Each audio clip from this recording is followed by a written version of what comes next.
introduction, nor does Dr. Tenley Albright, one of our longest serving members, I should say, definitely not oldest member, and first Olympic champion for the United States in figure skating, coming up and celebrating her 70th anniversary of her win in Cortina. Her daughter, excuse my Boston accent, her daughter, Elin Schran, who works with our coaches, with Vadim and Jenya and Spencer, and runs a great company called Joy Skate, which does a lot to diversify our sport. And Paul George, a longtime club member, national champion in the sport, and president emeritus of the U.S. Figure Skating Foundation. Any questions we can answer for you? Did you know the coaches personally throughout your career, and could you reflect on the loss, their style? Well, first of all, we came here because we needed to be together.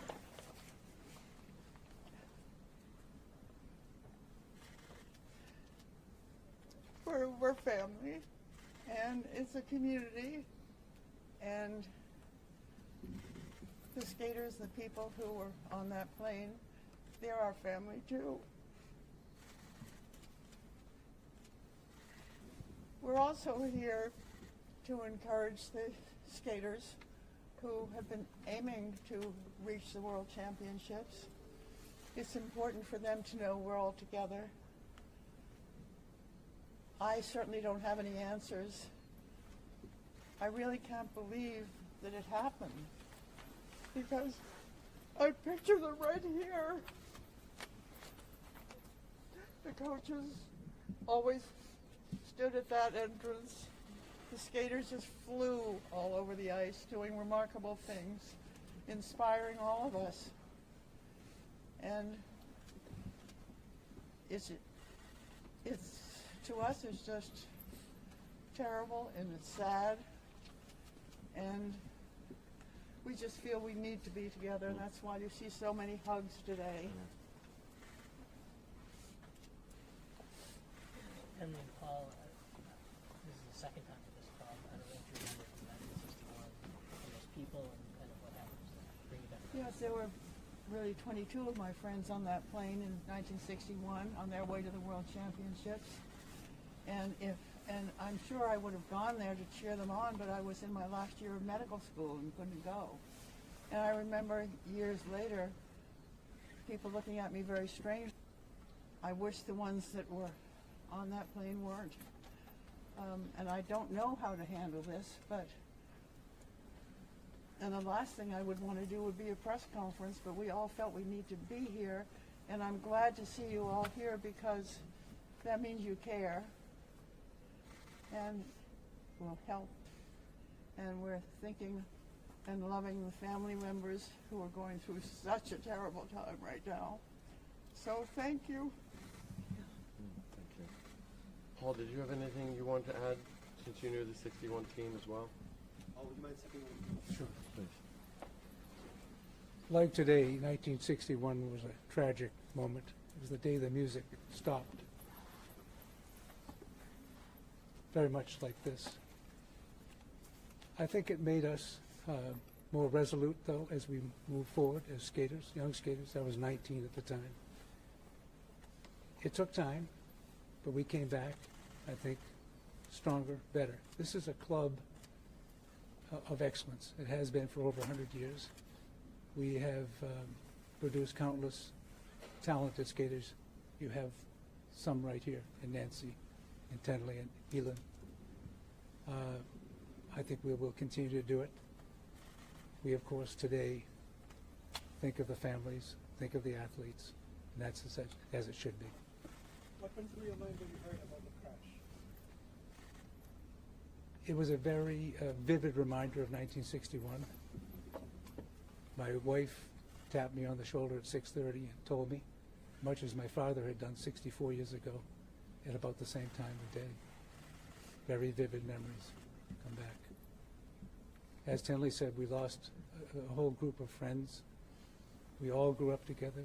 We skated together, trained together, even went to parties occasionally together.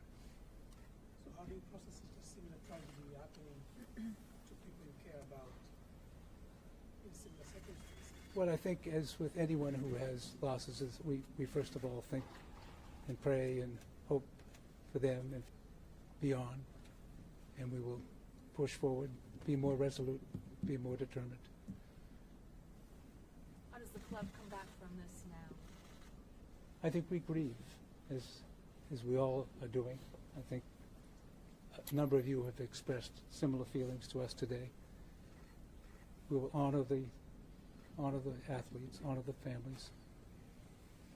But I think we also will encourage people to come back and get back on the ice, get about their lives, be more focused if ever. We will survive. Sir, can you tell us if these families have been a part of the club for a long time since their children were small? I'll turn that to Yes, Doug. easily several years. Max moved here in 2017 with his parents when they joined the club as coaches. So he's been here for 8 years. Coaching, we're here for 8 years. We wooed them away from a program in Connecticut to be part of our high performance Team USA building program. It was a great decision. Instrumental in so much of what they've done. Vadim and Jenya were developmental coaches, which means they took kids as they came into the sport, and their focus, very much the St. Petersburg method out of Russia, was to build kids from an early age with the proper discipline and techniques that would carry them through the sport forever. And they were very good at that. The Hahn family, we watched Gina just grow up here from just a tiny little tyke into this amazingly mature 13-year-old. Who you wouldn't even think was 13. A great performer, a great competitor, and off the ice, a great kid. You know, I think as we would say, or some circles would say, raised right. Just a really good kid, great parents. And we talk a lot about the athletes, but I think we're going to miss their moms as much. Just really good people. What's your reaction to this tragedy, and how do you process it? Let's get to the microphone. Yeah, much like everyone here has been saying, is not sure how to process it. Shoot, I'm sorry. Which is why I'm here. Many of you may know my husband is my agent, and he keeps getting calls to do interviews, and I thought that was weird. I didn't feel like it was right to be home and doing interviews for this. So I called Elin. I'm like, what are you doing? I think we just all need to go together. And she said, let me call my mom. And so we're like, okay, we'll meet you in an hour. And we just wanted to be here and be part of our community. I've never seen anyone love skating as much as these two, and that's why I think it hurts so much. And I mean, everything. Tenley's always here supporting the kids, and anytime I've been able to be here and watch them grow, the kids here really work hard. Their parents work hard to be here. But I feel for the athletes, the skaters, their families, but anyone that was on that plane, not just the skaters, because it's just such a tragic event. And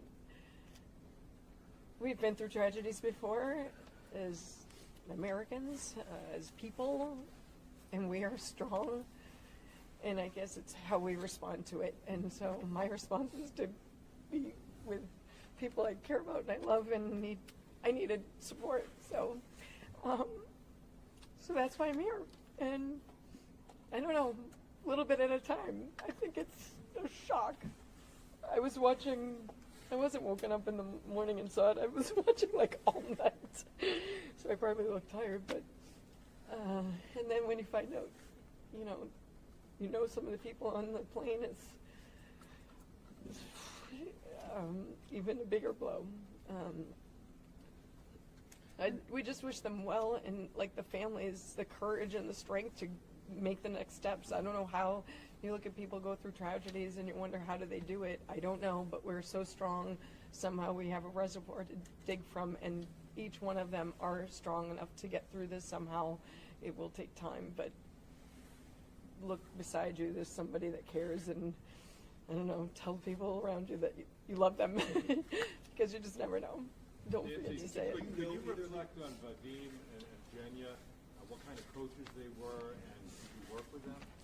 I never worked with them. I mean, we were at the Olympics together, but in '94 I was kind of busy myself and sort of separated from a lot of what was going on. But I mean, I've seen them a lot of times here and there over the years, but everything you've heard of them, like maybe being a little tough, but with a smile on their face, and like anytime I walked in, oh hi, it's so good to see you. It's like always welcoming and happy to see one another, and like so just to walk in here and not see that is, I think, would be very strange for everybody that comes here, especially those that are here day in and day out, and it's going to be hard. And I always feel like, what am I doing? I don't come to the skating club all the time, but it was the only place I thought I should be. But we just wanted to be here with each other, and for Doug. We watched Doug's interview, and That helped us. it did help. Thank you. Yeah, it's There are so many memories, and just having seen the skaters competing, and knowing that Max is now, he did so well in the nationals. He's made the world team as an alternate, and then Spencer, who was in your ice show.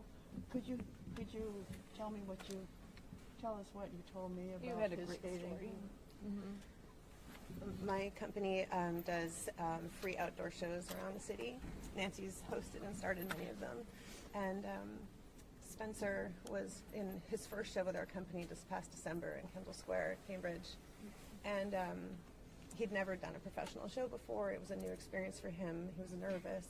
And then after the show ended, he came over and he was just beaming.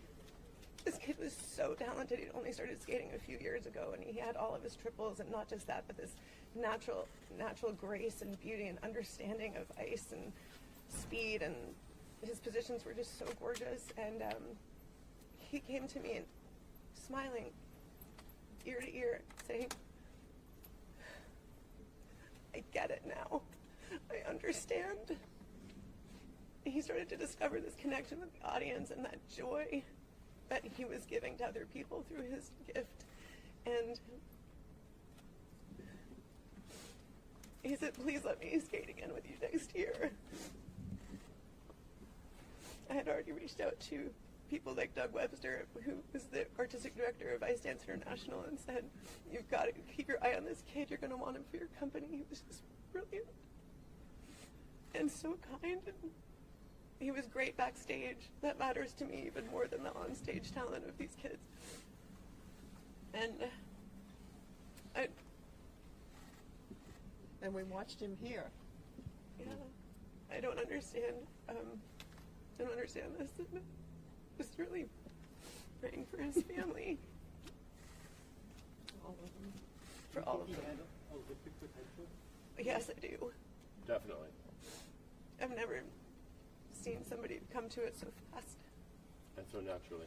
so naturally. Do you know how recently he had started? I think it was 3 years ago. Mia, do you know Ben? 3 years ago. That's unheard of. I mean, these kids can make it look really easy when they're doing triple jumps and all of their triples. It's actually not very easy. You know, you don't just need talent. You need to have a lot of hard work to get there. Grit. And for him, and grit, thank you, and resilience. And for him to get there in 3 years, that's why I refer to him as a phenom. What about Gina? Olympic potential? She's 13. Oh right? yeah. Oh, she was in it to win it, and she was in it to win it in, like, in a Tenley way, full of grace, a serious competitor, but so nice about it, and so supportive of her fellow competitors. Just a delight, but for a little 13-year-old, just full of grace. And I want to say one other thing about Vadim and Jenya, because I refer to them as being strict, and I think what I really mean to say, they had high standards. because they were incredibly kind. They were so kind, but they had high standards. And the combination really worked with their kids because they felt the support, but they also knew where the bar was. And I have to say, for me as CEO here, I could not walk into this arena, see them for the first time that day, and for them not to come over, shake my hand, and thank me for the opportunity to be here, which you don't always see. Just very grateful and generous with their feedback. So earlier you mentioned sadly this isn't the first time that the skating world has dealt with a tragedy like this. You mentioned the 1961 crash. I'm wondering if the group has any reflections on that, especially being in this building where it's been memorialized. I mean, we can probably all speak to that. Well, maybe you're probably too young. But I grew up in the shadow of that. So the crash had happened before I was born, but my mom had me skating at a very early age.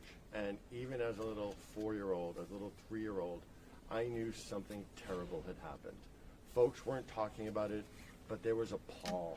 There was like this black energy in the arena at the old facility at 1240 Soldiers Field Road. And as a little kid, it was like the terrible awful that you couldn't talk about. It was that devastating. And I just knew not to ask about it, but I could viscerally feel it. I think we'll see how we move forward here. The fact that we have no skaters on the ice right now and no coaches is not because we asked them not to come. I think they're staying away, they're just processing this, and they're taking a break. But I think Nancy and Tenley and Elin and Paul coming to join us today and not knowing there would be media here, but just to be part of the fabric of our community over the decades speaks a lot to why skating is such a special and in many ways unique sport, a really strong sport. I will attest to that, going through something tragic, not like this, but myself, that the communities stood behind me, and I'm grateful for that. And so it's my turn now to hopefully be here. I'm not sure what it is to do. Maybe get someone a cup of coffee, but a hug. I'm here for hugs. I don't know. It's just I want to be able to give back what I feel like I got. Nancy, so many people see figure skating as hyper-competitive. Can you see other figure skaters other than competitors? Obviously today, even though perhaps you didn't personally know these people, you feel a connection. So skaters just don't see each other as somebody else to beat on the ice, do they? But I think there's like a camaraderie. We spend a lot of time focused on yourself or your team if you're a para dance, but you're in the cold, not so much here, but a lot, hour after hour. So there is like this, you don't have to know everybody to feel that connection. We've been through the same thing, that training, that rigorous schedule of falling over and over and somehow picking yourself back up, which is like the main lesson I think learned in skating is you get back up. Keep on trying, and even when it's hard, you get back up. Even when you're crying, hurt, pain, you get back up and move forward. It's not easy, but that's what we all have to do now together. Could you reflect on what this loss means for the sport, too? To lose coaches like that, to lose just up-and-comers like that, what that means for the sport. Does anybody want to start on that one? Is there more than just here? I would say, first of all, that the sport will rebound. It always hurts to lose coaches of the talent we lost. In 1961, the same thing happened. We lost some very, very outstanding coaches, but coaches came up and worked harder. To Nancy's point, Nancy went through a very tough time. She had great resolve in 1994 and came back. Tenley, around her Olympic time, as you may recall, had an injury, if I recall correctly, Tenley, but she fought back. Skaters, the president of USA Hockey, the executive director of USA Hockey, I've heard from countless people in other sports. We band together. We're a family, not only. Nancy, you spoke about the coaches a little bit. Are there others that were lost that you would like to share anything about that you knew personally? I don't know. Not of your generation, Not, really. yeah, no. There obviously were more, I think, on the plane that weren't from here, but other skaters. So our community's not that.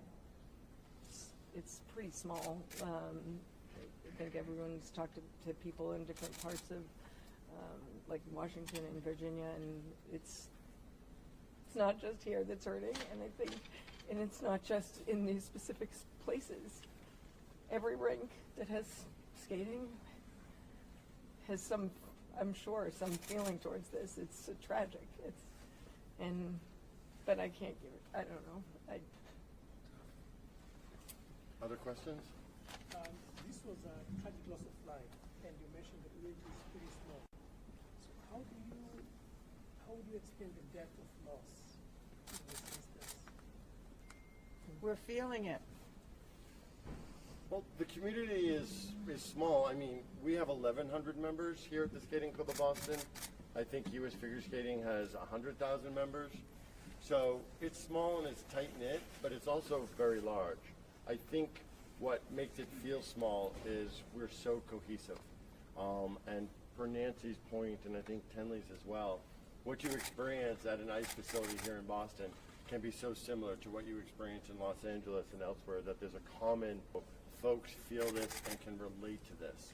They can relate to having young kids in their own facility, whether it's here in Boston or Northern Virginia or DC or elsewhere in the country.